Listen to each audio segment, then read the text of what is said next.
I am one of the camp gym program interns this summer. I just wanted to talk about Matthew 14. And what Jesus has been doing up until this point. So, Jesus is having a bad day. He finds out his cousin and friends, John the Baptist, has been killed. He goes to be alone with God to pray and gets approached by a crowd that has been hearing about him. He stops and spends hours teaching them and performs a miracle of feeding the 5,000.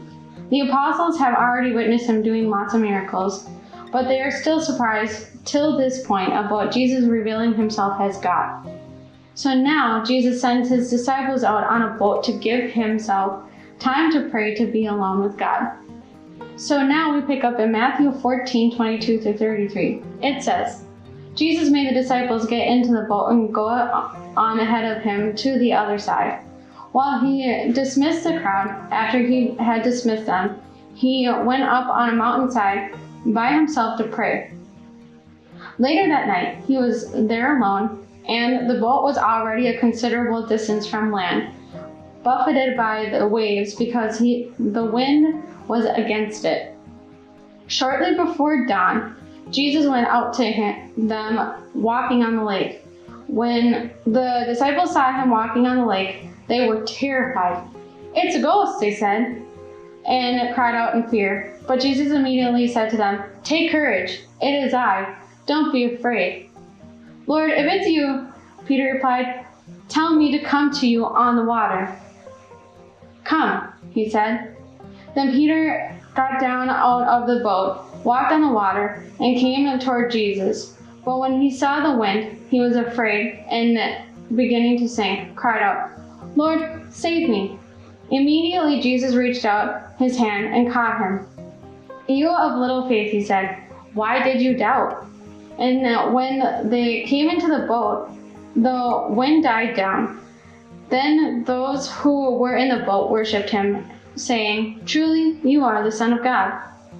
This story is throughout the Gospels. You probably have heard it come out of the book of John, but Matthew walks us through this miracle that Jesus performed. He wanted to teach the disciples something new. I think with this coronavirus and the shelter in place, God is teaching us something new. One of the things that Jesus did was that he told his disciples to get into the boat and get ahead of him.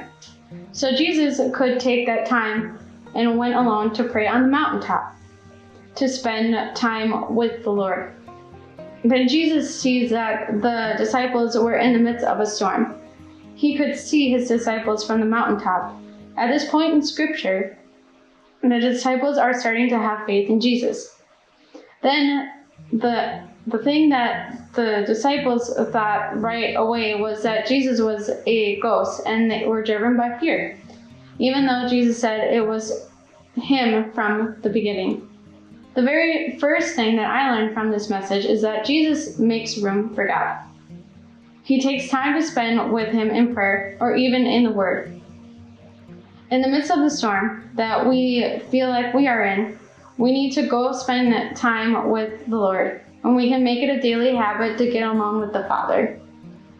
Also, the disciples have known Jesus for a long time, and when they saw him walking on water, they immediately thought he was a ghost and were instantly crippled by fear. God sees you. He sees your storm you are walking through. He knows and wants to be able to walk through it with you, especially when our world right now is being crippled by fear. He sees our storm. Sometimes we forget that the Lord is walking alongside us in the storm that we are facing. He does see it. I wanted to let you know that we aren't in this alone. One of the things that I noticed is that Peter is the only disciple that asked Jesus if he can go walk on water. That is a huge step of faith for Peter. Being able to step out of the boat and walk on water with Jesus, even though Peter thought that Jesus was a ghost. As he was walking on water, he was continuing to keep his focus on Jesus. But as soon as he took his eyes off of Jesus and started to doubt, Jesus says, "You of little faith," he said, "why did you doubt?" He was crippled by fear and started to sink. Fear makes us sink. We can't be living in fear. Fear is what brought us down in the first place. The phrase, fear not, is used at least 80 times in the Bible.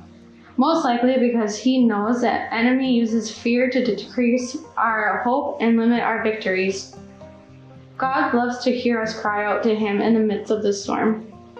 Because he loves us so much and wants to hear our heart, we need to keep reminding ourselves that the Lord is here, he is powerful, and wants us to crawl back into his arms for safety. Don't let the coronavirus put you in fear. Show ways that you can step out and show your faith to others during this time. So I'm going to have discussion questions linked down below with a couple of verses to reflect on so you can go and spend time with the Father. I hope you are enjoying these devotions, and I will see you guys on Friday.